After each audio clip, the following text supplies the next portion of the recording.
Es gracias a lo que Cristo no solamente hizo durante su vida aquí en la tierra, sino lo que logró completar en aquella cruz y su gloriosa resurrección, que nosotros podemos decir, sí, Él es digno de recibir toda honra, toda gloria, todo honor y majestad, ahora y por los siglos de los siglos. Y todos decimos, amén. Pueden tomar asiento, hermanos. Como no voy a tener oportunidad de decirles el fin de semana personalmente, feliz Navidad. Merry Christmas. Amén. Ya es Navidad. Esa es la pregunta que me hace con frecuencia mi hijo de 4 años desde que pusimos el arbolito el día después de Acción de Gracias. Papi, ya es Navidad. Veo la expectativa de él de que ya llegue ese tiempo en el que nos vamos a juntar como familia. Lamentablemente no lo hace por las razones que yo quisiera que lo hiciera, celebrar el nacimiento de Cristo. Lo hace porque debajo del arbolito hay unos cuantos regalos que sabe que son de él. Y está esperando y el momento para poder abrirlos. El problema es que si yo pusiera algún regalo, algún juguete, lo que sea, sin haberlo envuelto, no le llamara tanto la atención. Creo que lo que más le fascina a él es la sorpresa. El poder agarrar y romper ese papel y ver qué hay dentro. Aun cuando él a sus 4 años ya empieza a pedir lo que él quiere, aún con todo eso, todavía esa expectativa de esa sorpresa. Su rostro se ilumina mientras desenvuelve cada regalo, mostrando la emoción de cada sorpresa que encuentra. La verdad es que a su edad cualquier regalo hubiera causado que yo tuviera éxito como papá con él.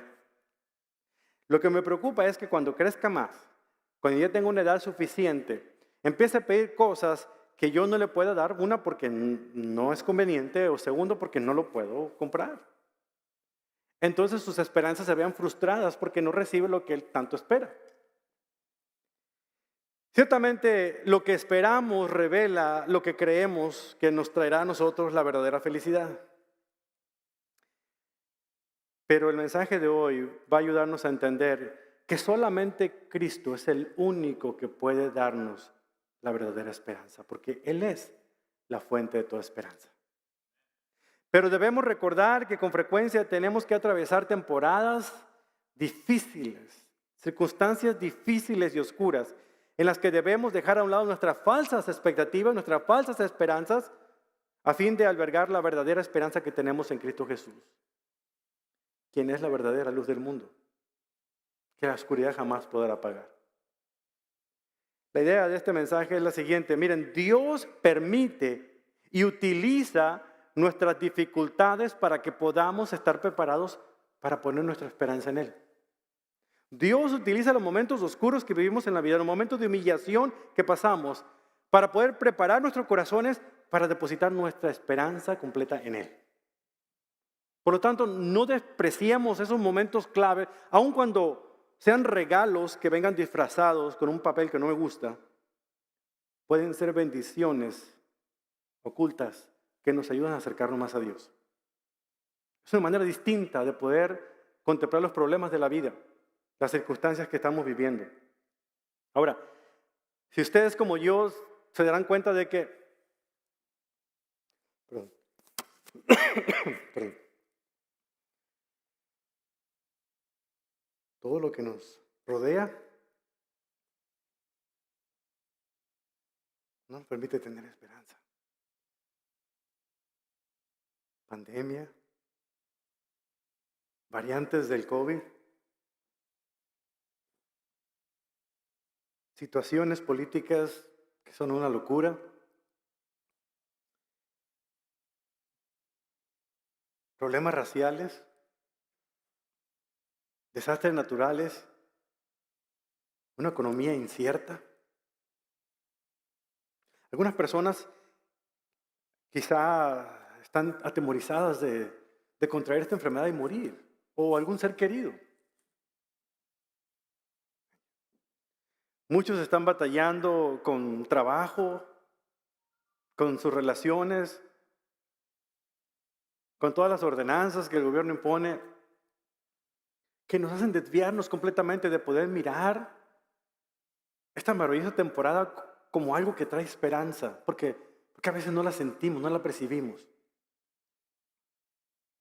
Pero es precisamente ahí cuando sentimos que se pierden las esperanzas, cuando un rayo de luz llega a nuestras vidas y nos recuerda en una temporada como esta, que en Cristo hay esperanza. Miren, no hay garantías de lo que va a traer el 2022. No pensemos que de manera mágica las cosas van a ser como eran antes. Tenemos unos cuantos meses que hemos vuelto a reunirnos como iglesia en persona. Lo hicimos mucho tiempo por televisión y algunos hasta se acostumbraron, que todavía siguen viéndonos. Hola a todos. Pero ahora que nosotros nos hemos juntado, sería un poco iluso pensar que las cosas van a ser como eran antes. Vamos a reunirnos y hacer los programas que teníamos antes. Las cosas no van a ser como eran antes. Pero dependiendo de lo que yo confíe en Dios, va a permitir que las cosas puedan ser mejores que las que eran antes. Porque ahora hay una oportunidad maravillosa de volver a empezar y dejar de pretender para poder ser de verdad. Dejar de decir que creo en Dios para ahora creerle a Dios. Y confiar que en medio de las circunstancias duras que estamos atravesando, son el mejor momento que Dios hace para captar nuestra atención.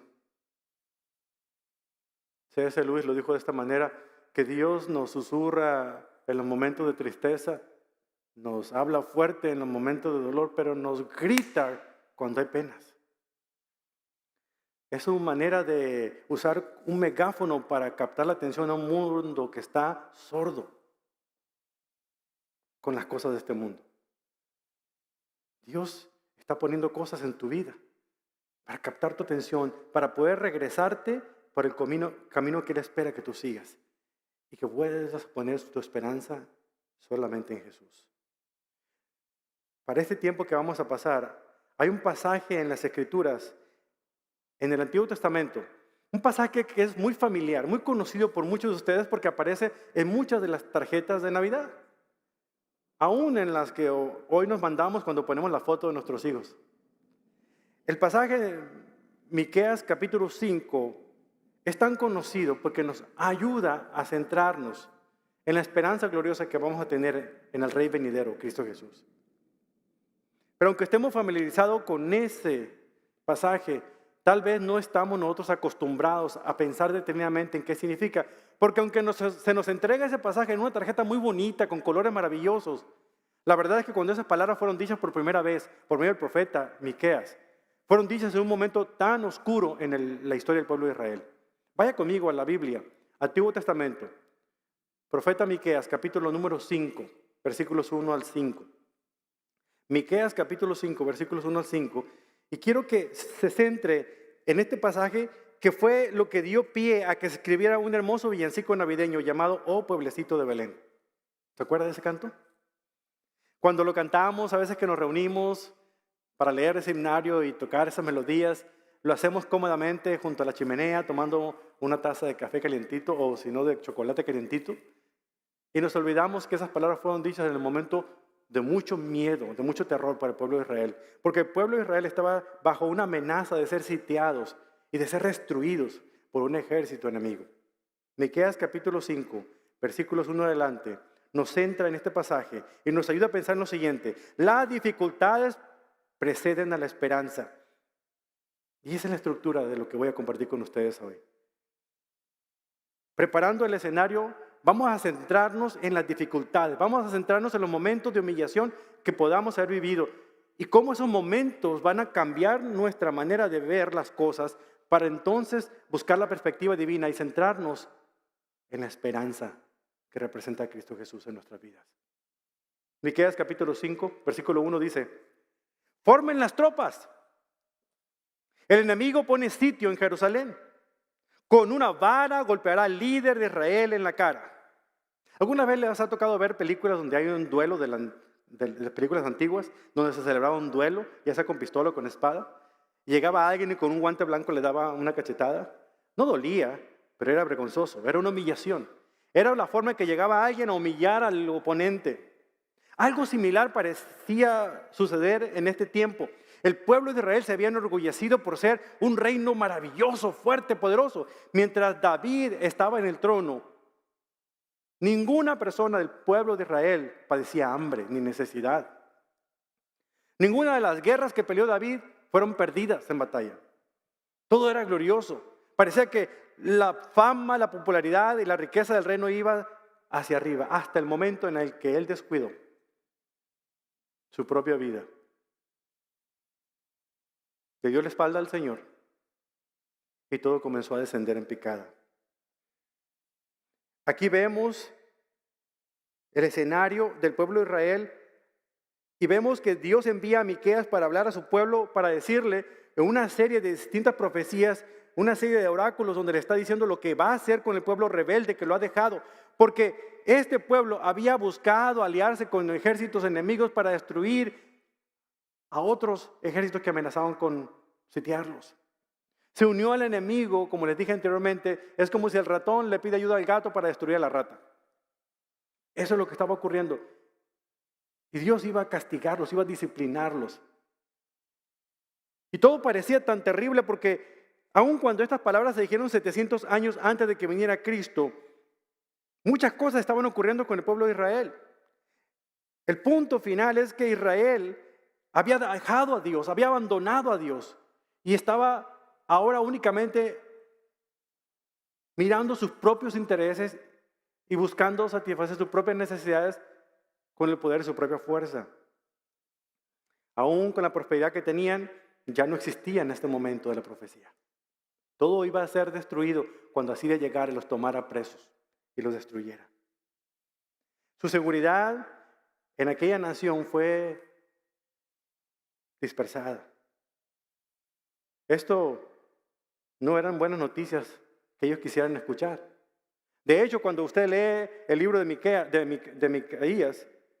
Miqueas, se dará cuenta de que hubo una profecía tras profecía y en todo momento ellos trataban de buscar profetas falsos que les traían esperanzas mejores. Profetas falsos que les hablaban al oído y les hablaban bonito, les decían cosas que ellos querían escuchar. Aun cuando sus casas estaban ardiendo, llegaban profetas y les decían que todo iba a estar bien, que Dios los amaba y que les iba a traer prosperidad.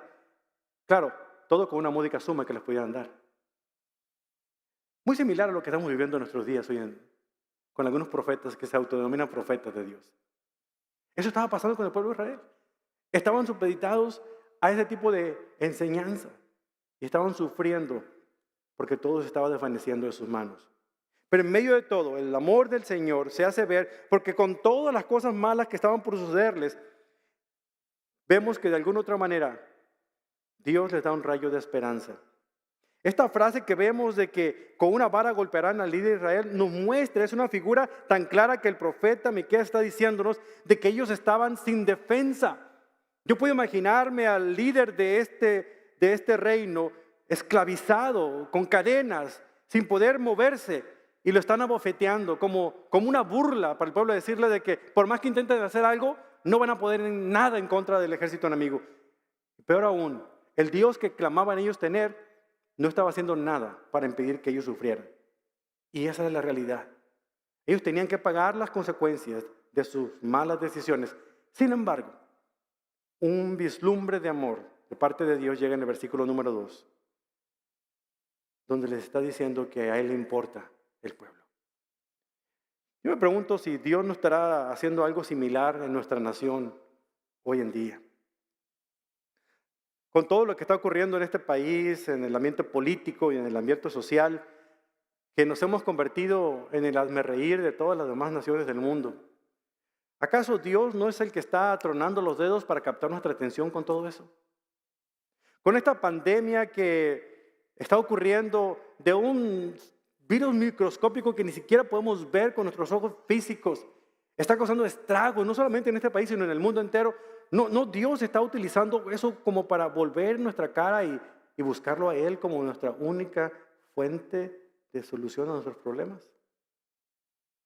Puede ser la humillación ante las circunstancias que estamos viviendo, algo que Dios permita que suceda para utilizarla, para voltearnos y buscarlo a Él, que es el único refugio de esperanza que tenemos. No solamente Israel estaba siendo humillado por el enemigo, no solamente estaban riendo de él, las naciones aledañas. Cuando ellos buscaron por salvación, la gente había movilizado las tropas para enfrentarse al enemigo. Fue en ese momento que Dios los preparó para que buscaran la verdadera esperanza, como dice aquí el versículo 2. Porque pudieron voltearle el rostro a contemplar al Salvador, y eso les dio esperanza. Versículo 2. Pero tú, oh Belén Éfrata, eres solo una pequeña aldea en todo el pueblo de Judá. No obstante, de ti saldrá un gobernante para Israel, cuyos orígenes vienen desde la eternidad. El pueblo de Israel será entregado por sus enemigos hasta que dé a luz la mujer que está de parto. Cuidado, cuando lea este pasaje aquí, no crea que se está refiriendo a Isaías capítulo 6, versículo 14, que predicamos la vez pasada. Este pasaje está refiriéndose, como en el capítulo 4 de Miqueas, al pueblo de Israel, a la nación de Israel. Le está dando una personificación de una mujer.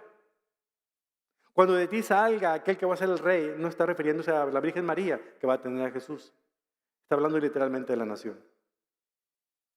Entonces por fin sus compatriotas volverán del destierro a su propia tierra. Y él se levantará para dirigir a su rebaño con la fuerza del Señor y con la majestad del nombre del Señor, su Dios. Entonces su pueblo vivirá tranquilo porque él es exaltado con honores en todas partes y él será la fuente de paz. Una de las palabras significativas de este pasaje es la primera palabrita que encuentra en este capítulo, en este versículo, la palabra pero. Pero es una palabra maravillosa para un pueblo que está sumido en la miseria. Cuando está narrándole las situaciones que van a ocurrir, luego viene una palabra de contraste y le dice, pero de ti, Belén, Éfrata, saldrá aquel que será el gobernante supremo. Miqueas está describiendo a Israel como el lugar donde nacerá un líder en un lugar tan pequeño y tan insignificante como era Belén. Pero este profeta nos está diciendo tres cosas. Y presta atención ahí en su pasaje, por favor. Aquí Miqueas nos está diciendo tres cosas acerca de este rey que vendría. ¿De dónde viene? ¿Cuál es su linaje? ¿Y qué es lo que este rey va a hacer? Este es el bosquejo de nuestro mensaje esta mañana. ¿De dónde viene? ¿Cuál es su linaje? ¿Y qué es lo que va a hacer? Primero nos dice de dónde viene. Fíjense. Pero de ti, Belén. Traducido al español, Belén significa casa de pan. Casa de pan que en un tiempo no tuvo pan. Por eso Noemí y su esposo salieron de ese lugar hacia Moab para buscar refugio, porque había hambruna en su tierra. No había pan en la casa de pan. Años más tarde, cuando su marido muere y sus nueras quedaron viudas también, decide regresar a su casa, Belén, que ya había nuevamente pan. Noemí, no sé si usted lo sepa, es la abuela del rey David, o la bisabuela del rey David. El rey David nació en esa pequeña ciudad, una pequeña ciudad que no tenía ni siquiera 200 personas en población. De ahí saldría un gran rey, y lo hizo, como lo fue David. Ahí nació él. Pero también Miqueas nos está hablando de un rey mucho más allá del rey David, un rey supremo que vendría de un lugar tan humilde. Entonces vendría de Belén. Éfrata significa fructífero. Es simplemente la provincia donde se encontraba este lugar. Y es interesante porque la tribu de Judá, de los efraitas, no era tan conocida. Cuando ustedes ven en Josué capítulo 15, se dará cuenta de que las 115 poblaciones que rodeaban esa región de Judá, Belén no es mencionada, es insignificante. En mi tierra dicen que es un pueblito bicicletero. Usted pasa y si cierra los ojos un momento, ya no lo vio. Ese era el lugar. Lo segundo que se nos habla de este personaje, de este rey, Es su herencia, es su linaje. Dice, cuyos orígenes vienen desde la eternidad. ¿Qué significa esto? Bueno, significa dos cosas. Uno, que realmente se remota a una descendencia del pacto que se hizo con David de que su trono jamás dejaría de existir. El rey que estaba anterior a este rey que estaba siendo de alguna otra manera avergonzado, era el último descendiente del linaje de David. Pero hay una promesa que todavía se selecciona mucho más adelante, en un tiempo futuro, en el tiempo de la primera Navidad que hoy recordamos. Este personaje es un rey que siempre ha existido, que existía antes del tiempo, antes de que el tiempo tuviera razón de ser. No vino a una existencia porque nació en un pesebre, sino simplemente se humilló a sí mismo para poder nacer con carne y hueso, refiriéndose al rey Mesías. Entonces estamos viendo de dónde viene, estamos viendo cuál es su linaje. Veamos ahora qué es lo que vendría a ser. Allí en el versículo 12 nos dice que él sería el gobernante de Israel. Él reunificaría al reino que había sido dividido, lo volvería a unir de nuevo. En este tiempo Israel estaba dividido en el reino del norte y el reino del sur, pero cuando llegara este nuevo gobernante, unificaría a la nación como una sola. Él sería su pastor, les daría seguridad, los dirigiría con amor, con disciplina, con vigor. Y como leemos en el versículo 4, su grandeza alcanzaría hasta los confines de la tierra.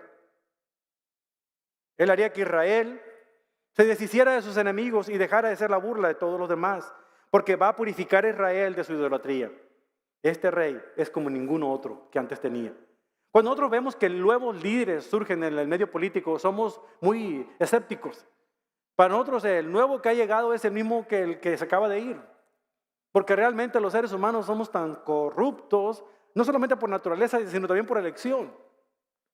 Y vemos que un gobernante llega y, aunque promete muchas cosas al principio, al rato se vuelve el gobernante anterior y ya nos hemos vuelto escépticos. Pero no este rey que dice Miqueas. Este rey es como ningún otro que jamás ha existido, ni en Israel ni en ningún otro lugar. ¿Quién es este rey?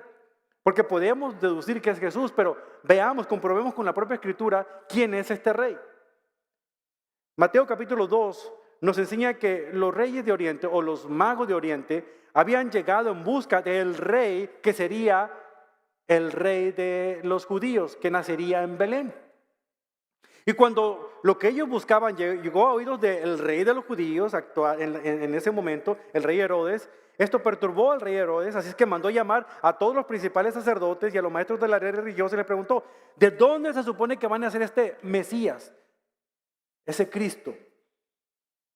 Y los eruditos bíblicos se juntaron y le dijeron, de acuerdo a lo que dice el profeta, Mateo capítulo 2, versículo 5, nacería en Belén de Judea. Porque él dijo, y tú Belén, en toda la tierra de Judá, no eres la menor entre las ciudades reinantes de Judá. Porque de ti saldrá, no eres la menor entre las ciudades reinantes de Judá, porque de ti saldrá un gobernante que será pastor de mi pueblo Israel. Mientras Mateo está encargándose de mostrarle al lector lo que está pasando en la vida de los magos de Oriente, Jesús está siendo declarado por Mateo el Rey de Reyes y el Señor de Señores. Y si usted no lo sabe, el Evangelio de Mateo está dirigido precisamente a los judíos, a aquellos que estaban entendiendo lo que era el linaje de David o la descendencia de su pueblo. Y está presentando a Jesús como el Rey esperado, el Rey Mesías.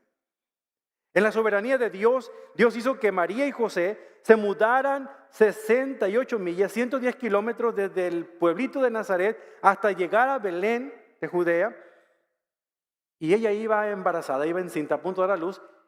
Y ahí nació precisamente Jesús, en una cueva destinada a guardar animales, en una canaleta para darles comida. En la soberanía del Señor, la profecía que fue dicha hace 700 años se cumplió en el siglo I después de Cristo, o en el siglo III después de Cristo, cuando María dio a luz a un hijo y lo pusieron por nombre Jesús, que significa Él será el Salvador de las naciones, el Salvador del mundo. En una Navidad, Jesús nació en Belén. Aleluya. ¿Por qué no de Atenas, donde son los filósofos? Los pensadores de ese tiempo. ¿Por qué no de Alejandría, donde estaban las personas más ilustradas de la época? ¿Por qué no de Roma, que era la cuna de la civilización antigua? ¿Por qué no de Jerusalén, que era el lugar donde era el centro de religión judía? Estaba a 6 kilómetros de millas de distancia, unos 10 kilómetros de distancia. ¿Por qué Belén? Es como si hoy dijéramos que el próximo líder mundial nacería de Curtin, Texas. Yo sé, se me quedaron viendo así porque ni siquiera saben dónde está. Está apenas a 15 minutos de aquí afuera de Bryan. Si lo buscan en el diccionario se encuentra de que es una ciudad que tiene cerca de 350 habitantes. Eso es lo que pudo haber pensado la gente cuando dijeron que el Salvador saldría, que el rey saldría de un pueblecito pequeño llamado Belén. Belén era tan pequeño, tan insignificante, pero el Mesías escogió nacer allí. A lo mejor tú te sientes insignificante. Porque crees la mentira que un día te dijeron a lo mejor uno de tus padres o algún tío o algún familiar de que tú eras un bueno para nada. Y has vivido toda tu vida arrastrando ese pensamiento y por más que intentes salir de ese, te destruyó por completo. A lo mejor tú te consideras insignificante porque alguien abusó de ti sexualmente o violentamente. Piensas que tú ya no vas a poder funcionar de la mejor manera como tú lo hubieras querido. A lo mejor a alguien, de alguna otra manera, te hizo ver que tú no eras digno o no eras digna. Que la temporada de la Navidad te recuerde una sola cosa, hermano, hermana. Que lo que el mundo ve como insignificante, Dios lo considera como un lugar privilegiado. Y tú eres privilegiado porque Dios te ha escogido y te ha traído para sí. Y te va transformando de día con día. Porque lo que quiere hacer en ti, a través de ti, va a ser algo extraordinario. Por quien es Dios, más por lo que somos nosotros. No te consideres insignificante, porque para Dios tú eres muy significativo o significativa. Esta Navidad debe recordarte esa gran verdad. Es muy importante que lo sepas. Mateo está diciéndole aquí a los lectores, está diciéndoles aquí a nosotros, que este rey nacería del linaje de David y que su reino no tendría fin. Del mismo lugar donde nació David, nació el Salvador Jesucristo. No solamente fue un rey que existió por determinado tiempo, sino que es un rey que siempre ha existido antes de que naciera en este mundo.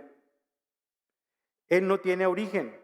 Él vive en el pasado eterno. Él siempre ha existido. Vean lo que dice Juan capítulo 8, versículo 18 acerca de Jesús. ¿Se acuerdan ustedes cuando Moisés se presentó Dios delante de Moisés y lo mandó para que sacara a su pueblo de Egipto? ¿Qué fue lo primero que le dijo Moisés a Dios? Le dijo, bueno, yo voy pues, pero ¿y si les digo quién me mandó? ¿Qué nombre le voy a dar? ¿Quién eres tú?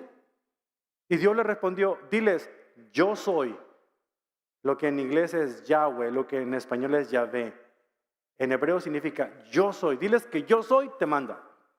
Y Jesús, en capítulo 8 de Juan, versículo 58, cuando los líderes religiosos le preguntaban, ¿y tú quién eres? Les dijo, yo les digo la verdad, aún antes de que Abraham naciera soy yo. Yo soy. Mismas palabras. En su sacerdocio santo, la oración que hizo en aquellas escalinatas del sur, donde estaba el templo, Jesús en Juan 17 hizo esta oración diciendo, ahora Padre, llévame a la gloria que compartíamos antes de que comenzara el mundo. Ahí está la evidencia. Jesús siempre ha existido. El Evangelio de Juan comienza en el capítulo 1, versículo 1. En el principio la palabra ya existía. La palabra estaba con Dios y la palabra era Dios. El que es la palabra existía en el principio con Dios. Dios creó todas las cosas por medio de Él, refiriéndose a Jesús, y nada fue creado sin Él, refiriéndose a Jesús. Él es la palabra encarnada, Cristo Jesús. Ese es el Mesías esperado que Miqueas predica. Así que este Rey de Reyes, este Señor de Señores, lo encontramos en este momento sentado en el trono a la derecha de Dios, intercediendo por todos aquellos que han creído en su nombre. En Apocalipsis 11:15 leemos que Juan proclama, ahora el mundo ya es el reino de nuestro Señor y de su Cristo, y Él reinará por siempre y para siempre y para siempre. Amén. El Cristo en el que tú y yo hemos creído es el Rey de Reyes y el Señor de señores. ¿No te has dado cuenta de eso? Volviendo a Miqueas 5, este rey traería el cumplimiento de muchas promesas, pero también de los propósitos divinos. En el versículo 2 dice, no obstante de ti, diciéndole a Belén, saldrá un gobernante para Israel. No sería por ellos, no sería por cuestiones propias del propio rey, sería para cumplir los propósitos de Dios mismo. Es una profecía que tiene cumplimiento en el momento que Cristo vino y nació en Belén, pero tendrá un cumplimiento futuro cuando Cristo regrese por su pueblo. Aquí está lo que Jesús ofrece, de acuerdo al versículo 5. Y Él será la fuente de paz. No traerá solamente paz, no como el mundo lo ofrece, dice Él, sino la paz de Cristo que sobrepasa todo entendimiento y todo nuestro ser, como dice Pablo. Porque Él es la paz. Él es la personificación de la paz. Mi paz os dejo, mi paz os doy. No como el mundo la da, yo os la doy, dice Jesús en Juan. Él ofrece este regalo a todo el que cree en Él y confía en Él. Él no solamente ofrece paz. Al mundo paz nació Jesús. No, Él se ofrece a sí mismo como el regalo que nos trae esperanza. Porque Él es nuestra paz. Y el que está confiando en Cristo tiene paz con Dios y tiene también la paz de Dios. ¿Qué vamos a hacer con este rey? ¿Cuál es nuestro desafío en una Navidad como esta, en la que vemos por todos lados que la esperanza está perdida? Porque la esperanza no nos crea cuando prendemos una vela que llamamos la vela de la esperanza. Cuando vemos los problemas que están ocurriendo a nuestro alrededor. La próxima vez que abramos un regalo en esta Navidad junto con nuestros seres queridos, pensemos que Dios nos envió a nosotros un regalo que no puede describirse con palabras. Es un regalo indescriptible, inefable. Y ese regalo es Cristo Jesús. Juan 3:16 lo dice así. Porque de tal manera amó Dios al mundo, que todo aquel que en Él cree no se pierda, mas tenga vida eterna. Ese es el regalo maravilloso que debemos nosotros pedirle al Señor recibir cada Navidad.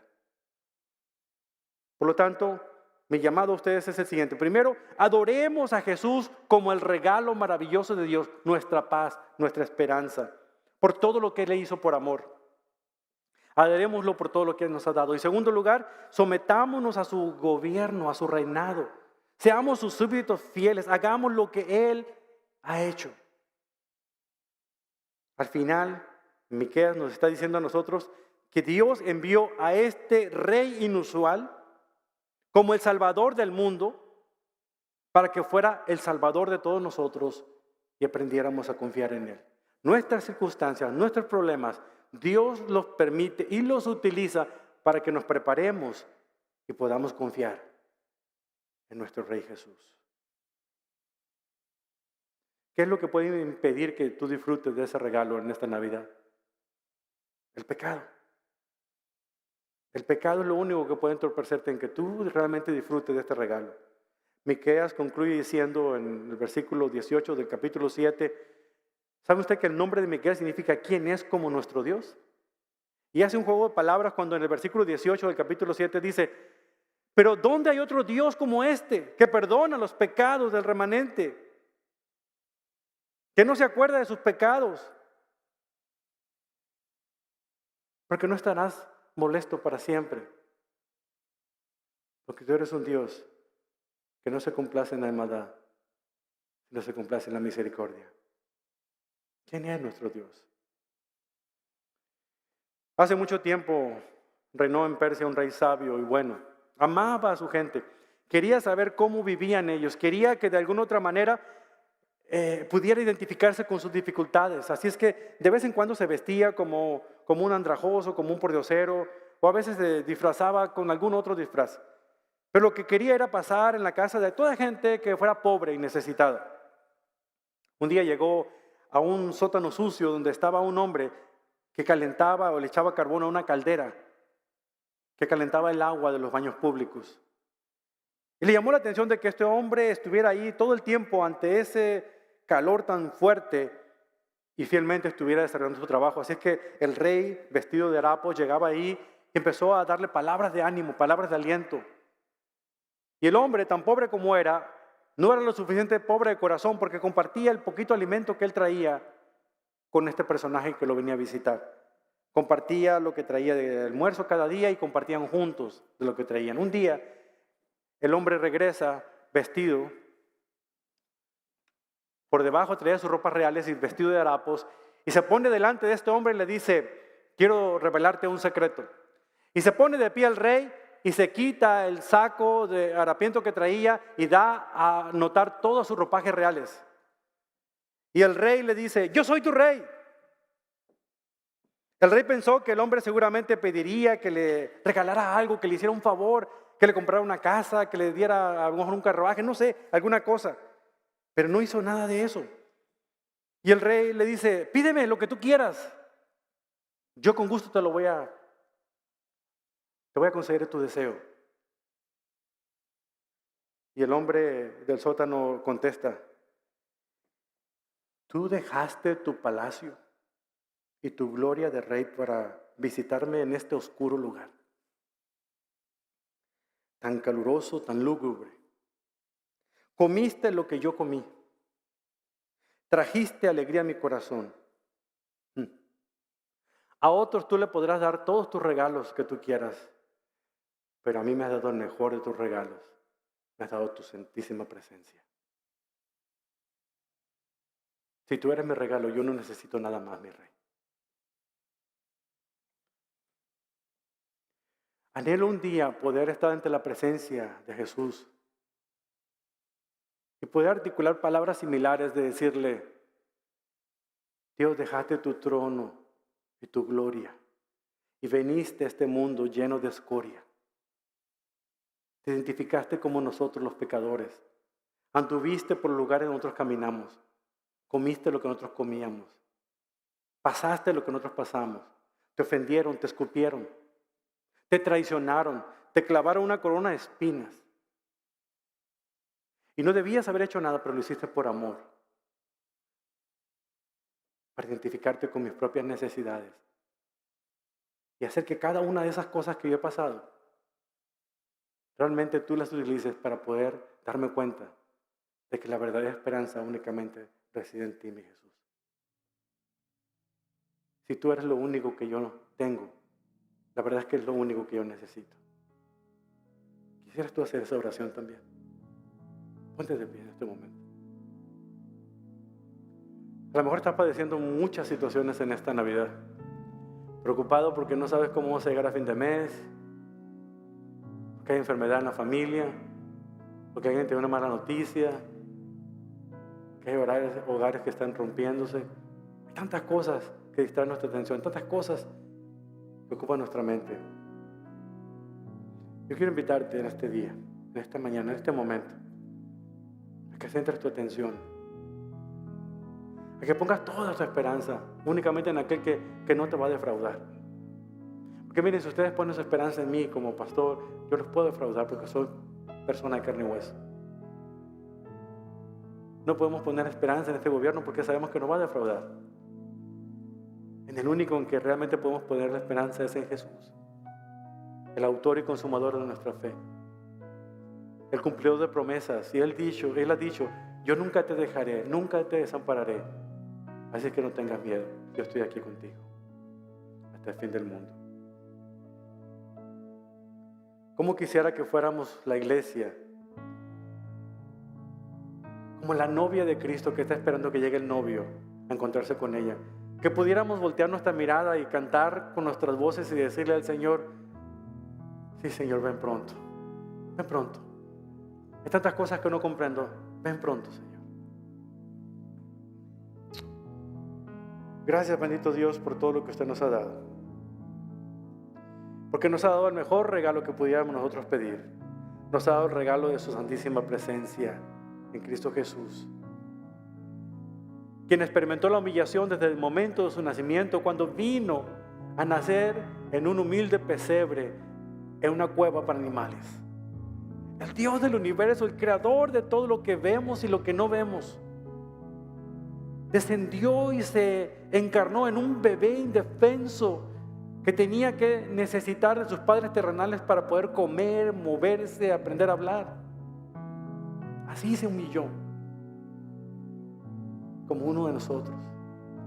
Y su humillación no terminó allí, sino que fue el inicio de tantas humillaciones que sufrió, para que al final de cuentas, en el momento en el que entregara su vida, que muriera, fuera al lugar más humillante de todas las muertes, la muerte en la cruz, reservada únicamente para los criminales. Ahí fue su Hijo, Señor. Dejó su trono de gloria y vino a esta escoria en obediencia y amor a usted, para mostrarnos que usted nos ama y que lo único que espera es que creamos y recibamos ese regalo que es Cristo Jesús. Y aquí estamos, Padre. Queremos confiar en Jesús como nuestro Rey de Reyes, el pastor de nuestras almas. Queremos volver a confiar en Él, Padre, y acercarnos y a recibirlo y a tomarlo y a usarlo para que Él pueda convertirse, Señor, no solamente en nuestro pensamiento, pero también en lo que nuestras acciones realicen en esta vida. Gracias, bendito Dios, por el amor tan grande que nos ha demostrado en Cristo Jesús. Como resultado, bendito Dios, permita que esta Navidad no pase desapercibido, Jesús, en el tiempo familiar que tengamos, porque solamente Él es digno. En su nombre oramos. En nombre de Jesús.